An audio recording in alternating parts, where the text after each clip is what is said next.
예, 제가 이렇게 감기 때문에 좀 숨이 찹니다. 숨이 차서 한숨 쉬는 것처럼 보일 수 있는데 한숨 쉬는 게 아니고 숨이 좀 찹니다 오늘. 네, 다 찾으셨죠? 함께 읽어보겠습니다. 디모데전서 3장 10절부터 13절까지. 이에 이 사람들을 먼저 시험하여 보고 그 후에 책망할 것이 없으면 집사의 직분을 맡게 할 것이요, 여자들도 이와 같이 정숙하고 모함하지 아니하며 절제하며 모든 일에 충성된 자라야 할지니라. 집사들은 하나님의 남편이 되어 자녀와 자기 집을 잘 다스리는 자일지니 집사의 직분을 잘한 자들은 아름다운 지위와 그리스도 예수 안에 있는 믿음의 큰 담력을 얻느니라. 아멘. 오늘 나오는 여러 가지 덕목들도 직분자의 자격으로서 요구되어지지만 역시나 우리 모든 성도들이 이제 추구하고 지켜나가야 할 우리에게 필요한 내용들이라 할 수 있겠습니다. 왜? 이런 사람들이 하나님께 쓰임받는 사람들이기 때문에. 여러분 하나님께 쓰임받고 싶지 않겠습니까? 그래서 우리가 들어보면서 오늘 본문을 보면서 나에게 부족한 것은 무엇일까? 내가 어떤 것들을 채워나갈 수 있을까? 한번 생각해 보면 좋겠습니다. 10절부터 보겠습니다. 제가 읽겠습니다. 이에 이 사람들을 먼저 시험하여 보고 그 후에 책망할 것이 없으면 집사의 직분을 맡게 할 것이요. 여기서 이제 시험하여 보다라는 표현을 보면, 이 표현은 금이 순금인지 혹은 어떤 금속이 알맞은 방식으로 이제 뭐 도끼에 쓸 건지 망치에 쓸 건지 그 용도로 맞는 용도로 사용하기에 이 금속이 충분히 단단한 그런 상태나 성분이 제대로 되어 있는지 이렇게 시험해 보는 그런 의미를 가진 표현입니다. 그러니까 상태가 괜찮은가라고 보는 거죠. 그래서 지금 성경은 집사의 직분을 세우기 전에 무엇을 해야 된다? 이 사람이 깨끗한 양심을 가졌는지 제대로 된 믿음을 가졌는지 뭐해라? 시험해봐야 한다. 이렇게 나옵니다. 물론 우리에게 이런 매번 선택권이 있는 것은 아니죠. 우리가 어떤 교회 공동체에서 어떤 모임을 가지더라도 리더를 세울 때 한번 테스트를 해보고 이런 선택권을 가지는 것은 아닙니다. 하지만 그래도 우리가 이런 것들을 당장 써먹을 게 아니어도 마음속에 다 품고 있어야 되는 겁니다. 그래서 언제 써먹는 겁니까? 써먹는다기보다는 우리가 언제 적용하는 겁니까? 권한이 주어질 때. 예를 들면 우리가 이제 나이를 먹고 교회를 계속 다니다 보면 어떤 사람을 직분자로 교육부서의 교사로 추천을 할지 말지, 권할지 말지, 어떤 사람이 새로 세워지는 것에 대해서 동의를 할지 말지, 그런 것을 우리가 결정하고 투표하고 의견을 표현해야 하는 상황이 나중에 생길 수도 있습니다. 그렇죠? 그럴 때 우리가 내가 속한 교회 공동체가 성장하지 못하고 연약한 모습으로 정체되어지고 무너져가고 하는 것을 원하지 않는다면, 그리고 특히 우리 자신이 어떻게 하나님 앞에서 범죄하고 대가를 치르고 하는 그런 일들이, 그런 안타까운 일들이 생기지 않도록 하려면 우리는 내 자신이 직분을 얻을 때든지 어떤 봉사의 자리를 얻을 때든지 또 어때요? 다른 사람이 직분을 얻을 때든지 뭐 그냥 직분 받을 때가 되었으니 나이가 찼으니 순서가 되었으니 뭐 기분 좋게 가자 이렇게 하는 것이 안 좋다는 겁니다. 그러면 안 된다는 거죠. 어떻게 내가 직분을 받든지 다른 사람이 뭐 봉사의 자리를 얻든지 내 자신이나 다른 사람에게 어떤 문제가 있지는 않은지 잘 살펴보고 심지어 어떻게 해라? 시험을 해봐야 하는 것이 하나님의 말씀에 합한 일이다라는 겁니다. 성경은 그래서 계속해서 보면 성경은 책망할 것이 없으면 집사의 직분을 맡게 하라고 합니다. 계속해서 이야기하듯이 일반적인 성도의 경우 책망을 들을 만한 부족함이 있을 수 있습니다. 성도는 당연히 부족함이 있죠. 누구나 부족함이 있습니다. 그래서 자기 자신을 돌아보고 또 부족한 부분에 대해서 교회 공동체를 통해 교육받아 가는 겁니다. 그러면서 변화되어져 가는 거죠. 성도는 부족한 부분이 있어도 되고 그것을 앞으로 배워가면 됩니다. 하지만 직분을 얻는다라는 것은 뭐냐? 부족한 사람이 직분을 얻어서 이제 괜찮아진다 이런 것이 아니라는 겁니다. 이미 교육을 받고 훈련이 되어 있고 그래서 그 성품이 좋고 선한 말을 하고 지식이 어느 정도 충분히 갖추어진 사람에게 하나님의 말씀에 대한 지식이죠. 갖추어진 사람에게만 허락되어져야 한다는 겁니다. 이런 것을 시험해 보라는 거죠. 이런 것들을 다 갖추었는지. 그래서 부족하지만 앞으로 잘 배워나가면 된다. 이런 태도는 오늘 성경 본문에 따르면 뭡니까? 성도에게는 허락될 수 있는 것이지만 직분자에게는 허락되는 것이 아니다. 예. 직분자가 이제 뭐 모자르지만 이제 뽑아놓고 이제부터 배워간다. 그런 일이 있어서는 안 된다는 거죠. 이런 식으로 직분자가 이제 시험해보라라고 책망할 것이 없어야 된다. 그런데 책망할 것이 있는데 나중에 고쳐가자. 시험해보는 거는 조금 인간적으로 안 좋으니까 하지 말자. 어떻습니까? 하나님 말씀대로 사는 게 아닙니다. 하나님의 말씀대로 이루어지는 공동체가 아닌 것이죠. 다음으로 이제 넘어가서 11절을 보겠습니다. 여자들도 이와 같이 정숙하고 모함하지 아니하며 절제하며 모든 일에 충성된 자라야 할지니라. 맨 앞에 나오는 여자라는 단어는 주로 이제 아내라는 뜻으로 자주 사용되는 단어입니다. 여기서 이제 문법상 이 단어는 우리가 방금 살펴본 10절에 나오는 남자 집사에 관한 내용이 나왔죠. 10절에 나오는 남자 집사의 아내를 의미합니다. 11절에. 물론 이런 내용이 진행된다고 해서 당시에 집사는 뭐 남자만 하고 아내는 항상 여자는 조력자로만 일을 했느냐, 그런 것은 아닙니다. 남자가 집사의 직분을 얻을 때에는 그 아내도 일정 수준의 자격이 필요하다. 또 반대로 어떻습니까? 여자가 집사의 직분을 얻을 때에는 그 남편에 대해서도 이제 어떤 자격이 필요하다. 이렇게 이해하면 되겠습니다. 혼자만 괜찮다고 괜찮은 게 아니라 부부가 이제 결혼을 한 경우에는 부부가 다 괜찮아야 자격이 있는 것이다 라는 겁니다. 그래서 본문에서는 집사의 배우자에게 어떤 것을 요구하느냐, 먼저 정숙해야 한다고 합니다. 정숙함, 이런 비슷한 내용들 많이 나왔죠. 디모데전서에. 지금 디모데전서에 반복해서 나오는 성도들에게 요구되어지는 덕목입니다. 계속해서 살펴본 내용이기 때문에 오늘은 간단하게 보자면 어떤 내용들입니까? 품위가 있어야 된다는 거죠. 점잖은 태도를 가진 사람이어야 된다. 이런 것이 지금 반복해서 나오고 있어요. 굉장히 중요하다는 겁니다. 그리고 사실 갖추기가 쉽지가 않죠. 오늘날에 뭐 굉장히 중요시 여겨져서 서로 간에 막 훈련하는 그런 덕목의 내용이 아니기 때문에 갖추기가 어렵지만 우리가 이제 하나님 말씀대로 살기 위해서는 성도로서 반드시 갖춰야 되는 태도가 이 정숙함, 품위, 점잖음, 이런 것들이 우리에게 반드시 필요하다는 겁니다. 그리고 다음으로는 뭐라고 나옵니까? 모함하지 아니하며, 이건 역시 반복해서 나오고 있는 이야기입니다. 디모데전서 본문을 보면 어떤 이야기가 나왔습니까? 여기저기 돌아다니면서 잡담을 나누면서 다른 사람 비방하는 그런 말 하지 마라 하는 내용이 나왔었는데 같은 의미입니다. 그래서 뭐 남을 모함하는 것뿐만이 아니라 이런저런 막 하면 안 되는, 하면 좋지 않은 그런 이야기들을 막 말이 너무 많은 사람들, 이런 사람들은 이제 집사의 어떤 성도로서는 괜찮지만 집사로서, 어떤 직분자로서, 리더십으로서, 봉사자로서는 좀 문제가 있는 사람이 되겠다. 그런 사람이 어떤 자리를 맡아서는 안 되겠다. 이런 내용으로 이해하면 되겠죠. 그리고 이제 또 뭐가 나옵니까? 절제하라라는 것도 여러 번 나왔었죠. 앞에도 이런 얘기 나왔었죠. 술을 즐기지 마라. 술에 입 막히면 안 된다. 이런 내용도 나왔었고.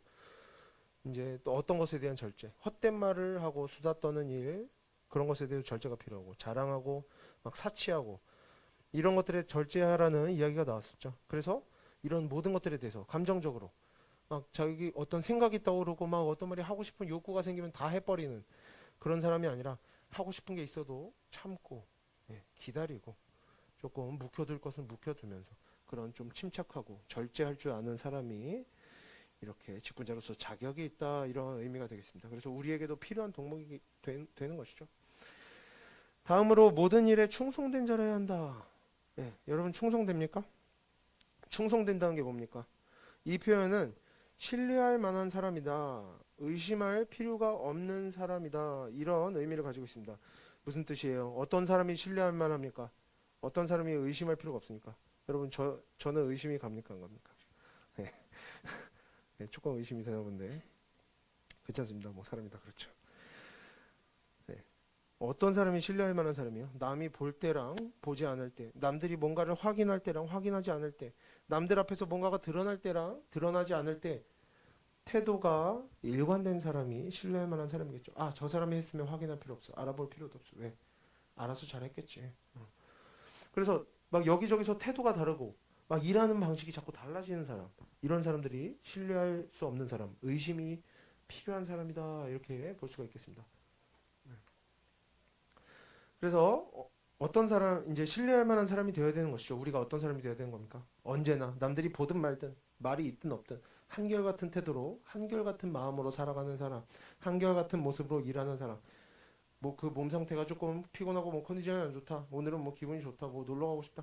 이런 거랑 상관없이 자신이 맡은 일을 성실하게 해내는 사람들이 바로 믿을 만한 사람인 겁니다. 언제나 또 어떤 것들이 있어요. 언제나 그 말이나 행동이 진심인지 아니면 거짓인지 사실인지 아닌지 뭐 의심해 봐야 한다거나 확인해 봐야 한다거나 할 필요가 없도록 언제나 한결같이 정직하고 성실한 사람이 신뢰할 수 있는 사람이라 할 수가 있겠습니까? 그러니까 여러 가지 좋은 것들이 합쳐져야만이 이제 신뢰라는 덕목을 얻을 수가 있는 것이죠. 그래서 이것이 지금 디모데전서에서 집사의 배우자에게 요구되는 덕목 그리고 또 어떻게 결국에 우리 모든 성도들이 갖추려고 애써야 하는 덕목이라 할 수가 있겠습니다. 여러분도 생각해 보셨으면 좋겠어요. 나는 다른 사람들이 이렇게 신뢰할 만한 사람인가? 어렵죠. 쉽지 않습니다. 그래서 계속해서 넘어가서 12절을 보겠습니다. 집사들은 한 아내의 남편이 되어 자녀와 자기 집을 잘 다스리는 자일지니. 한 아내의 남편이 된다. 반대도 마찬가지죠. 한 남편의 아내가 된다라는 것은 여기서 이 의미는 일부 다처나 당시에 일부 다처나 뭐 성적인 이제 문란함이 굉장히 방만하던 시대였습니다. 굉장히 많이 있던 시대였습니다. 그래서 일부 다처나 성매매를 한다던가 이외에도 당시의 유행을 따르는 어떤 불순한 방식의 생활을 하지 않는 것을 말합니다. 한 아내의 남편이 된다는 것은. 그러니까 꼭 결혼을 안 했어도 괜찮은 겁니다. 솔로여도 성적으로 이제 문란한 생활을 하지 않아야 된다. 자기 집을 그리고 뒤에 가면 이제 자기 집을 잘 다스린다는 것은 뭡니까? 앞쪽 본문에 나온 내용 반복하는 것인데 앞쪽에 좀 자세히 나왔었어요. 지금은 이제 대강 넘어가는 것이고 앞쪽에 어떤 내용이 나왔습니까? 자녀들이 어떻게 자발적으로 좋은 마음으로 부모에게 순종할 수 있도록 자녀들을 잘 돌보고 자녀들에게 먼저 좋은 부모가 되는 사람이어야 직분을 맡았을 때 연약한 성도들을 잘 돌보고 교회 공동체에 도움이 될 수 있다는 그런 뜻을 가지고 있습니다. 그러니까 교회뿐만 아니라 밖에서도 뭐 가정에서도 직장에서도 다른 사람들에게 잘하는 사람이 교회 공동체에서도 어떤 직분자로서 섰을 때 잘할 수 있을 것이다. 우리가 이것을 어떤 시금석으로 어떤 이제 직분자를 뽑을 때 조금 참고 사항으로 생각할 수가 있다라는 것이죠. 다음으로 이제 13절을 보겠습니다. 13절 함께 읽어보겠습니다. 집사의 직분을 잘하는 자들.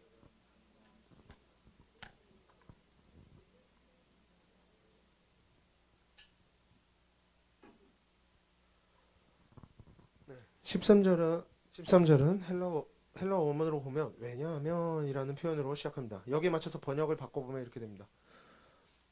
이러이러한 것들을 쭉 지켜야 된다. 엄청 까다로운 내용들이 쭉쭉 나오고 이런 것들을 다 지켜야 집사로서 직분자로서 자격이 있다 라고 나오고 뭐라고 나옵니까 이제? 왜냐하면 집사의 직분을 잘한 자들은 아름다운 지위와 그리스도 예수 안에 있는 믿음의 큰 담력을 얻기 때문이다. 이제 앞에서 살펴본 내용과 합쳐보면 13절은 왜 책망할 것이 없을 정도로 잘 준비된 사람만이 왜 성숙한 성도가 왜 이것저것을 다 잘하고 괜찮은 사람이 직분을 맡아야 하느냐 왜 그렇게 왜 자격을 갖춰야 되느냐 그래서 자격을 갖춘 사람이 집사의 직분을 맡을 때 어떤 유익이 있는가 이런 내용들을 우리에게 설명해 주는 것이 지금 13절이라고 할 수가 있겠습니다. 그래서 우리가 왜 집사의 직분을 맡아야 합니까? 첫째로 집사의 직분을 잘한 자들은 아름다운 지위를 얻는다고 말합니다. 여기서 얻는다라는 것은 특정한 제가 뭐 상을 줘갖고 여러분이 받아 그렇게 특정한 순간에 한순간에 뭔가를 딱 받는 것처럼 어떤 열매를 취한다는 것이 아닙니다. 여기서 얻는다는 것은 현재 진행형 동사입니다. 그러니까 집사의 직분을 맡아서 그 맡은 일을 잘하고 있으면 그 집사의 직분을 맡는 모든 시간 동안 계속해서 뭔가를 얻게 된다는 거죠. 계속해서 뭔가를 얻게 된다는 겁니다. 뭘 얻게 되느냐? 뭘 얻게 됩니까? 우리가 집사의 직분을 잘 수행하는 동안 뭐 우리가 조금 더 넓게 생각하면 이런 거죠. 우리가 이러한 자격들을 잘 갖춰서 성도로서 어떤 본이 되는 모습으로 살아가는 동안이라고 생각하면 또 좋겠죠. 그래서 우리가 이런 조건들을 다 갖추고 책망할 것이 없고 이렇게 주변 사람들에게도 잘하고 이렇게 하면 어떻게 됩니까? 우리는 그동안 아름다운 지위를 얻게 됩니다. 여기서 지위라는 것은 지위라고 번역된 헬라어 단어는 조금 추상적이고 복잡한 단어긴 한데 두 가지 의미를 가집니다. 첫 번째로는 사람의 영적인 상태 영적인 상태를 의미하고, 두 번째로는 지혜 혹은 이제 깊이 있는 어떤 실용적인 지식보다는 영혼에 관한 지식, 그리고 인생에 있어서 핵심적인 진리에 대한 지식 같은 것들을 이야기합니다. 지혜랑 뭐 비슷하죠? 일맥상통하죠. 그래서 영적인 상태와 지혜다, 이렇게 이해를 하면 되겠고, 사도 바울은 집사의 직분을 잘 수행하는 사람들은, 성도로서 잘 살아가는 사람들, 그냥 믿음만 가지고 있는 것이 아니라 정말 성도로서 본이 될 만큼 이런저런 자격을 잘 갖추고 잘 살아가는 사람들은, 집사의 직분을 받고 성도로서 어떤 봉사의 직분을 받고 그 임무를 잘 감당하고 있는 동안에 어떤 것들을 계속해서 얻는다는 겁니까? 영적으로 계속해서 성숙함을, 어떤 성장을, 자라감을 얻게 되고, 또 뭡니까? 지혜와 진리, 결국에 뭐예요? 하나님에 대한 지식을 계속해서 알아가게 된다라는 것입니다. 그리고 이 두 가지는 결국에 하나로 합쳐볼 수가 있습니다. 어떻게 된다? 하나님께로 가까이 나아가게 된다. 하나님과 가까워진다. 하나님과 친밀해진다라는 하나의 현상으로 정리할 수 있게 되는 것입니다. 우리가 그래서 그냥 믿음만 가지고 있으면 오케이 하는 것이 아니라 이런 자격들을 다 갖추려고 애써야 되는 겁니다. 자격을 갖춘 자가 성도로서 자신의 삶을 감당해 갈 때 하나님과 계속해서 가까워지는 겁니다. 집사의 직분만이 아니겠죠. 우리가 교회에서 봉사를 하고 교회에서 필요한 일들을 우리가 이렇게 헌신하는 마음으로 이제 참여하는 경우에 모든 경우들이 다 마찬가지인 겁니다. 청년회 때 교회에서 봉사의 직분을 맡아서 섬기는 모든 일들에서도 우리가 우리의 맡은 일들을 잘 감당하고 있으면, 특히 어떤 일들, 내가 하고 싶은 일도 하지만 또 어떤 일들도 우리가 해요. 이거 내가 해야 되나? 뭐 이런 생각들, 그런 생각 안 듭니까? 네. 어쨌든 그렇게 특히 참고 인내하면서 뭔가를 감당할 때, 그리고 교회에 유익이 되는 그런 일들을 할 때 우리가 거기에서 신앙의 유익을 얻고 우리의 영혼이 성장하고 하나님과 친밀해지는 그런 경험을 할 수 있게 된다는 것입니다. 어떻게 봉사할 때, 그냥 봉사 열심히 할 때가 아니죠. 뭐요? 자신이 준비되어야 되는 겁니다. 자신이 그 자격을 갖추고 이후에 봉사를 하고 직분을 맡으면 그 사람은 반드시 하나님과의 친밀함을 경험할 수 있게 되는 겁니다. 어떤 방식으로 유익을 얻게 되는가? 이것은 오문의 본문의 주제가 아니고 이제 다룰 내용이 많고 뒤에 나오기 때문에 좀 나중에 설명을 하고요. 또 이제 뭐라고 나옵니까? 집사는 자신의 직분을 잘 감당하는 동안에 예수 안에 있는 믿음에 뭐? 큰 담력을 얻게 된다라고 말합니다. 여기서 예수 안에 있는 믿음은 개인적인 신앙을 말합니다. 개인적인 신앙. 개인의 신앙이 큰 담력을 얻게 된다는 것은 뭡니까? 이전과 비교할 수 없이 하나님의 말씀이 진리 된다는 것에 확신을 가지게 된다는 것이고, 확신을 가지게 되면 어떻게 합니까? 이것이 가치가 있다라고 전보다 이제 하나님의 말씀에 더 큰 가치를 느끼는 거죠. 그러니까 하나님의 말씀에 합당한 인생을 살아내려고 갈망하는 겁니다. 점점 더 세세한 부분까지, 말 한마디에 행동 하나하나까지 내가 어떻게 하면 하나님의 말씀대로 살 수 있을까 고민하는 사람들이 생겨나게 된다는 거죠. 이런 사람들이 하나님과 친밀한 겁니다. 그리고 고민하는 사람들, 어떻게 하나님의 말씀대로 살까? 어떤 결정들이 하나님의 말씀에 합당할까? 내가 이런 지금 좋지 않은 상황에 어떤 식으로 반응해야 그것이 하나님께서 기뻐하실 만한 모습일까? 고민하는 사람들이 바로 하나님과 친밀해져가는 사람들입니다. 그리고 당연히 어떻습니까? 그냥 믿음을 가지고 있는 것이 아니라 믿음의 큰 담력을 얻으면 당연히 하나님의 말씀대로 더 많이 살고자 하는 그런 갈망이 생기고 더 많이 노력하게 되고, 이것이 이제 어떤 일이 일어납니까? 담력을 얻는다. 성도의 삶에서 불안함과 교만함과 자랑을 몰아내고 성도의 영혼을 깨끗하게 씻어내는 것이요. 왜? 하나님의 말씀에 하나님께서 전지전능하시다. 하나님께서 모든 것을 해결해 주실 것이다. 나를 버리지 않을 것이다.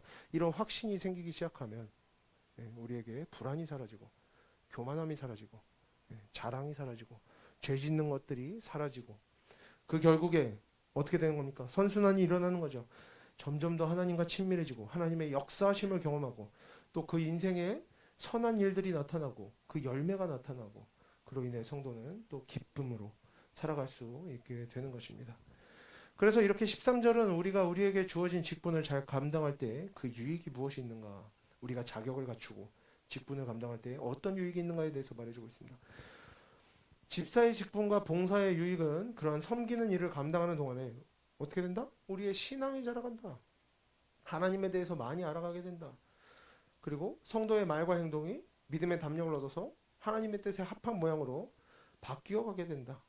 그리고 결국에 성도가 자기 인생에도 확신을 가지게 되고 불안을 떨쳐내게 되고 열매가 나타나게 되고 하나님의 역사하심을 경험하게 되고 이런 일들이 있다는 거죠. 예. 하지만 선한 일을 하고 직분을 잘 감당하고 자격을 많이 갖췄다고 언제나 또 좋은 일만 있게 되는 것은 당연히 아닙니다. 성경에서는 분명하게 의인은 고난이 많다라고 이야기하고 있습니다. 하지만 우리가 하나님의 말씀대로 하나님의 뜻대로 살아가고 있다면 계속해서 고난은 있겠지만 그 중에서도 그런 중에도 우리는 증거를 하나님께서는 우리에게 계속해서 증거를 주실 것입니다. 그렇게 살아가야 한다. 하나님의 말씀대로 사는 것이 옳다. 이런 증거를 우리에게 주시고 우리는 또 확신을 얻고 고난을 감당할 수 있게 되는 것이죠. 뭐 이런 일들도 있을 수 있습니다. 어떤 경우에는 너무나 일할 사람이 필요해서 우리가 직분의 문제를 다시 생각해 보자는 겁니다. 이제 디모데전서에서 직분 얘기를 하고 있으니까 너무나 일할 사람이 필요해서 자격이 되지 않는 성도들이 직분을 얻거나 아니면 누가 교회에 다닌 지 몇 년 됐으니까 이제는 직분 좀 줘야 되지 않겠느냐 이런 식으로 직분이나 봉사의 자리를 저 사람 좀 이제 출석 오래 했으니까 봉사 시켜도 괜찮지 않겠느냐 봉사의 자리에 사람을 세우는 경우가 얼마든지 있을 수 있죠. 하지만 이런 일들은 어떻다? 현실적인 일일 수는 있어도 하나님의 말씀을 벗어나는 일이 된다는 것을 우리가 기억해야겠습니다. 오늘 본문은 직분을 받고 싶어하는 사람이 있으면 뭐 교회 다닌 지 1년 되면 줘야 한다. 뭐 일꾼이 필요하면 직분자를 세워라. 이런 이야기를 하지 않는 겁니다. 뭐라고 나옵니까? 오히려 직분을 받으려면 여러 가지 덕목들을 갖추어야 되고 심지어 그런 기준에서 어떤 사람이 집사의 직분을 얻기에 합당한 사람처럼 보여도 다시 한번 어떻게 해라? 시험하여 봐라. 그래서 책망할 것이 없을 때 집사의 직분으로 세워야 된다라고 나옵니다. 그리고 이런 하나님의 말씀들은 목회자만 기억해야 될 것이 아니라 모든 성도들에게도 중요한 말씀이라 할 수가 있겠습니다. 목회자 혼자 직분 세우고 막 하는 것이 아니죠. 뭐 함께 신앙생활을 하는 거니까.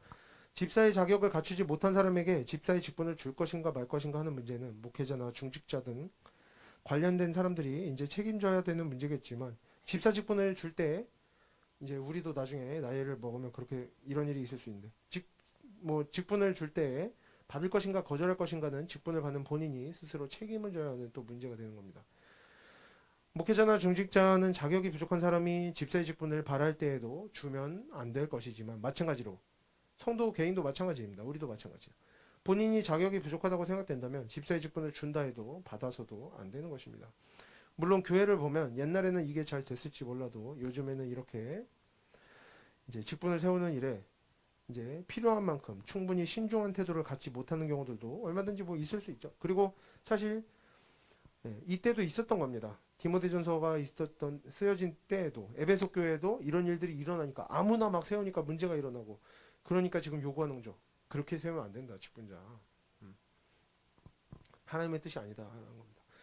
그래서 옛날부터 지금까지 직분자를 세울 때 충분히 신중한 태도를 갖지 못하는 경우들이 얼마든지 있을 수 있다는 겁니다. 지금도 있을 수 있겠죠. 옛날에도 있었으니까. 그래서 우리가 그런 거는 현실적이지 못하다. 어떻게 시험을 해보냐. 어떻게 뭐 책망할 것이 없냐. 현실적이지 못하다. 이야기할 수 있습니다. 할 수 있죠. 하지만 역사상에 우리가 생각해보면 역사상의 모든 하나님을 믿는 성도들, 특히 하나님께 쓰임받는 자들은 현실과 하나님의 말씀 사이에서 고민하고 고통받는 인생을 살았습니다. 현실적이지 않은 하나님의 말씀들을 감당하는 자들이 하나님께 쓰임받는 자들이었다는 거죠. 히브리서 11장을 보겠습니다. 6절만 함께 읽어볼까요? 믿음이 없이는 하나님을 기쁘시게 하시고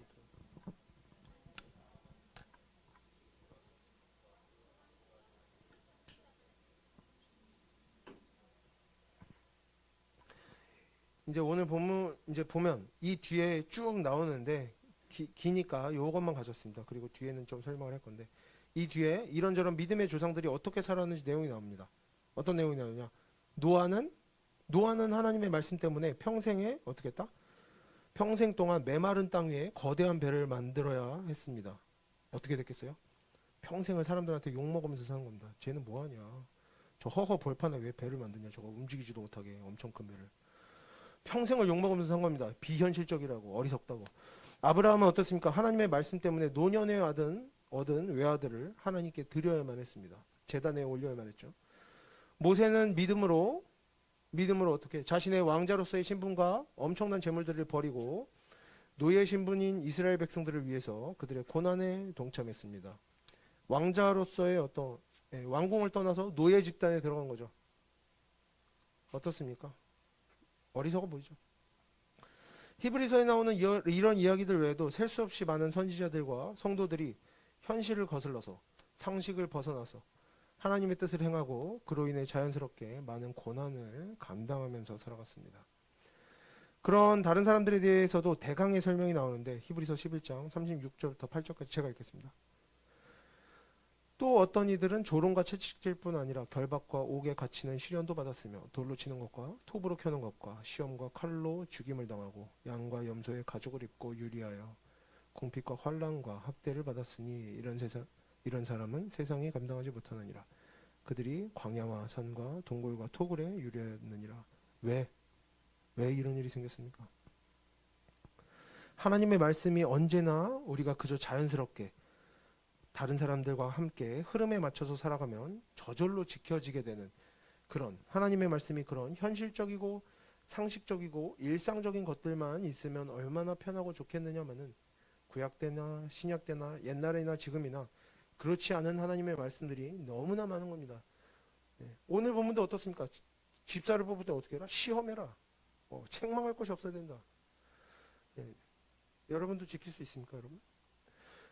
상식적이지 않은 말씀들이 너무나 많기 때문에 현실적이지 않은 말씀들이 너무나 많기 때문에 우리는 너무나 자주 하나님의 말씀대로 살면서 사람들과 격리되어지고 고난을 감당할 것인가 아니면 현실적으로 살아가면서 사람들과 어울리면서 내 편한 대로 내 하고 싶은 대로 살아갈 것인가 하나님의 편에 설 것인가 사람의 편에 설 것인가 우리는 계속해서 평생의 믿음을 시험받는 자리에 서게 됩니다. 그리고 여러분은 결정을 해야 되는 거죠. 이제 직분에 대해서 하나님의 말씀이 우리에게 주어져 있으니 우리가 직분을 주거나 받을 때 봉사의 자리에 설 때 우리는 또 한 번 우리의 믿음을 시험받는 자리에 서게 되는 것입니다. 하나님의 말씀대로 할 것인가 아니면 사람의 뜻에 현실적인 상황에 따를 것인가.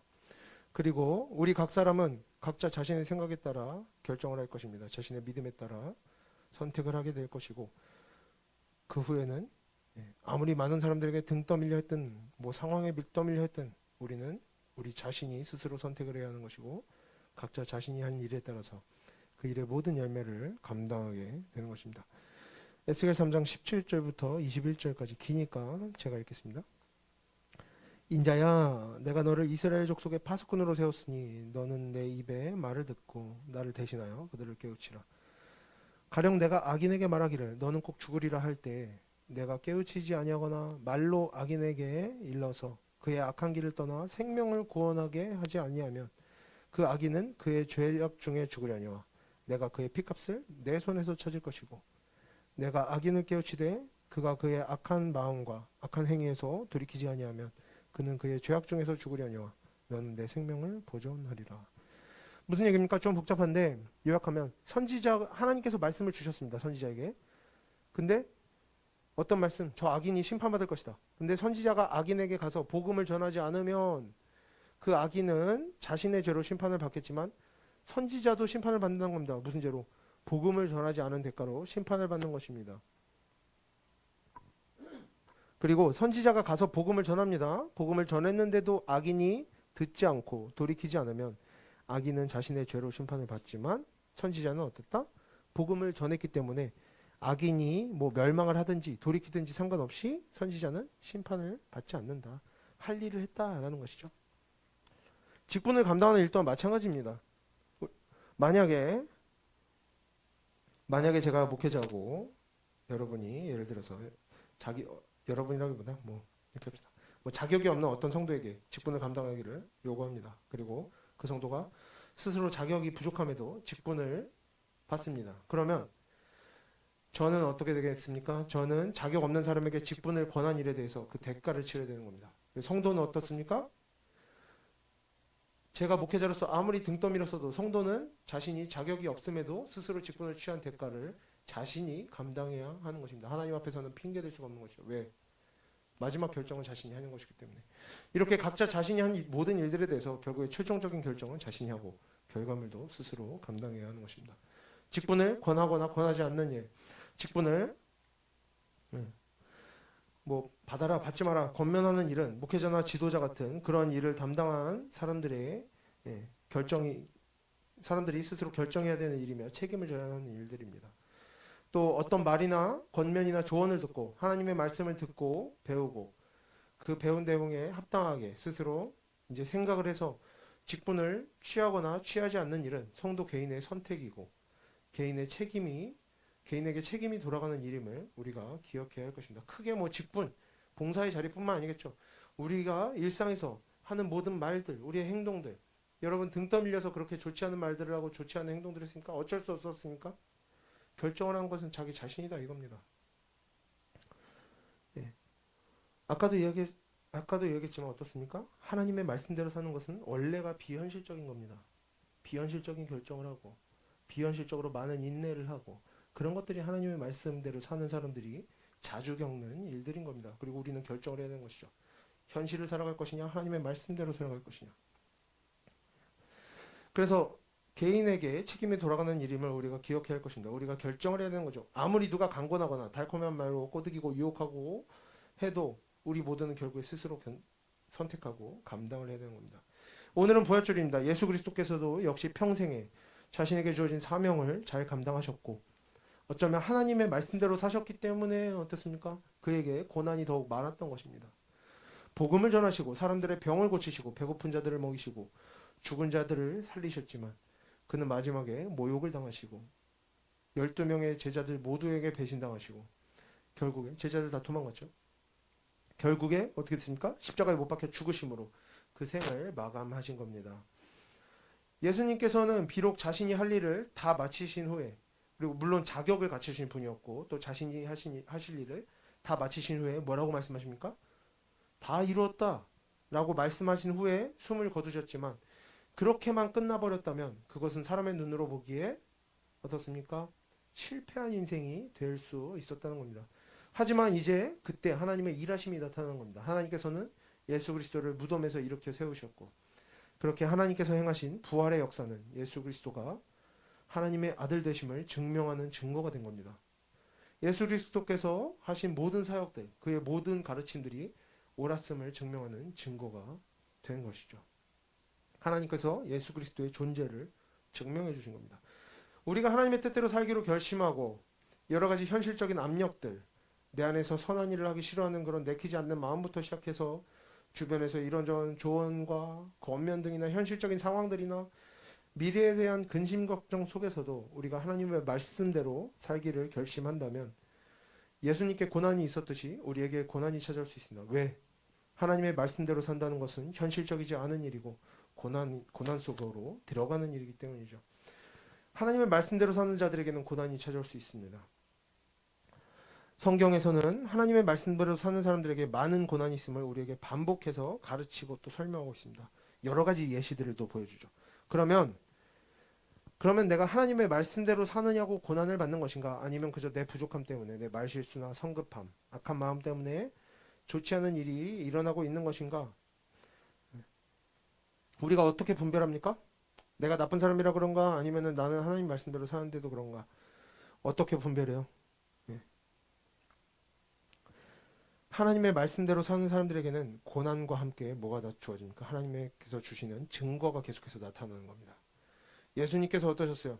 예수님께서 언제나 시기 질투의 대상이 되셨고 그래서 유대인들 율법학자들과 수시로 논쟁을 해야 되고 앞에서 뒤에서 욕하는 사람들이 계속 있었지만 그럼에도 계속해서 예수님의 손으로부터 뭐가 나타납니까? 기적이 나타난 겁니다. 죽은 자가 일어나고 병고침이 있고 계속해서 사람들에게 복음이 전해지는 일들이 나타났고 심지어 그의 죽음조차도 하나님의 부활의 능력을 통해서 증명이 된 겁니다. 어떤 증명? 하나님께서 그와 언제나 함께 해주신다. 증명이 나타난 겁니다. 하나님의 말씀대로 사는 성도들에게도 마찬가지로 증거는 계속해서 나타납니다. 물론 우리가 죽은 자를 살리고 하는 것은 이제 쉽지 않지만 우리가 정말 그래도 내 생각에 옳은 대로 내 즐거움으로 내 만족을 위해서 살고 있지 않고 혹은 이웃을 돕고 심지어 봉사를 하고 있지만 혹은 내 착함으로 이웃을 돕거나 내가 인정받기 위해 좋은 일을 하면서 그렇게 살고 있는 것이 아니라 정말 어떻게? 하나님의 말씀대로 순종하고자 하는 그런 갈망함을 가지고 하나님의 말씀을 정말 더 알고자 하는 마음을 가지고 하나님의 말씀을 열심히 듣고 배우고 배운 내용 그대로 살아내려고 노력하고 있다면 그래도 뭡니까? 고난은 찾아올 수 있습니다. 사람들의 눈으로 보기에는 우리의 능력이 부족해서 뭔가를 잘 해내지 못할 수도 있어요. 하지만 어떻습니까?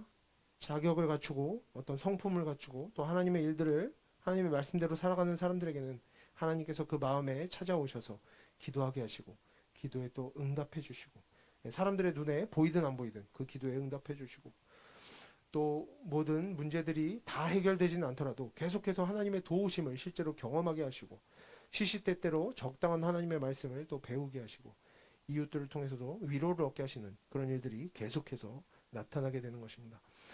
요한복음 11장 25절을 제가 읽겠습니다. 예수께서 이르시되 나는 부활이요 생명이니 나를 믿는 자는 죽어도 살겠고 무릇 살아서 나를 믿는 자는 영원히 죽지 아니하리니 이것을 내가 믿느냐. 부활은 이렇게 그저 죽음 이후에만 누리게 되는 복이 아니라는 겁니다. 죽었다 살아나는 것만이 다가 아니라는 거죠.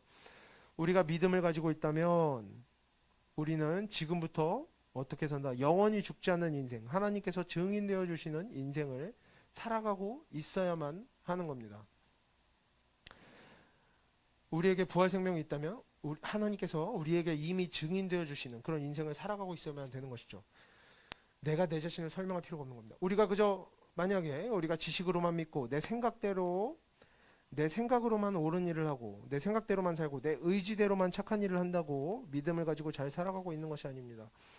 예수 그리스도의 사역이 부활로 온전하여졌듯이 우리의 믿음과 우리의 인생은 하나님의 부활의 능력, 하나님께서 우리의 인생에 증인되어 주시는 그런 하나님의 부활의 능력과 함께할 때 우리가 계속해서 용기를 얻고 힘을 얻어가면서 우리의 삶이 점차 온전하여지는 것이죠.